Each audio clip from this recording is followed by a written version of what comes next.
I am of the point of view that I still think the most likely etiology of this pathogen in Wuhan was from a laboratory, escaped. Other people don't believe that. That's fine. Science will eventually figure it out. It is also not unusual for that type of research to be occurring in Wuhan.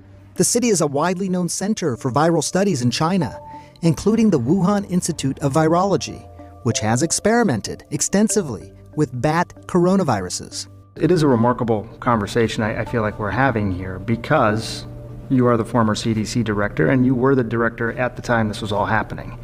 For the first time, the former CDC director is stating publicly that he believes this pandemic started months earlier than we knew, and that it originated not at a wet market, but inside a lab in China.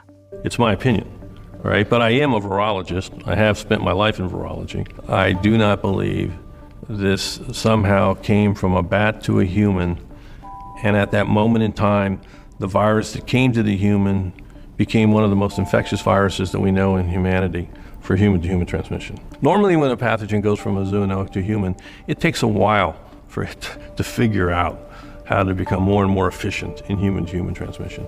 I just don't think this makes biological sense. So in the lab, do you think that process of becoming more efficient was happening? Is that what you were suggesting? Yeah, let's just say I have coronavirus that I'm working on. Most of us in the lab, we're trying to grow a virus. We try to help make it grow better and better and better and better and better and better so we can do experiments and figure out about it. That's the way I put it together. He's the former CDC director. So when he says it's just his opinion, it's not just an opinion. The former CDC director sees things and knows things that the rest of us don't lifelong see expertise. or know. Well, but not only is lifelong area of expertise, but actually when he was in the U.S. government, seeing things that the rest of us aren't entitled to. I mean, how much of just an opinion can it be? That's exactly right. I mean, he's talking to people on the ground. We have investigators on the ground in various countries around the world, including China. It's also intelligence gathering. So when we're sitting down and talking to all these people, we're getting a sort of overall picture, I think, for the first time of what they knew at what time, and how they were sort of piecing that together.